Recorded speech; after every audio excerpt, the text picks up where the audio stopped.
ស្ពានខ្ពស់បំផុតនៅកម្ពុជាកំពុងសម្រុកការងារអ៊ុតកៅស៊ូ AC និងត្រៀមបញ្ចប់ការសាងសង់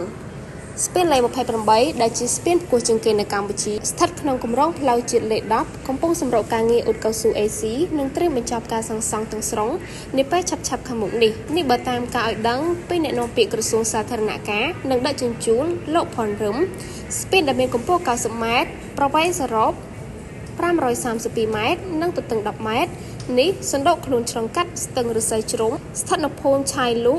ឃុំអូសោមស្រុកវាលវែងខេត្តពោធិ៍សាត់ដែលបច្ចុប្បន្នការសាងសង់សម្រេចបានស្ទើរតែ 100% ហើយលោកផនរឹមបានបញ្ជាក់បន្ថែមថាក្រៅពីការងារអ៊ុតកៅស៊ូក្រុមការងារនៅសាលការងារបន្តបន្សំមួយចំនួនទៀតដូចជាការងារបង្កាន់ដៃរបាសុវត្ថិភាពគំនូរចរាចរណ៍ផ្លាកសញ្ញាចរាចរណ៍ចំណាំងផ្លាតនិងភ្លើងបំភ្លឺជាដើមតាមគម្រោងស្ពានដ៏សំខាន់នេះនឹងបើឲ្យប្រជាពលរដ្ឋធ្វើដំណើរជាប្រក្រតីក្រោយការបញ្ចប់ការសាងសង់ស្ថាពរនាអំឡុងខែមីនាឆ្នាំ2025នេះខាងមុខនេះ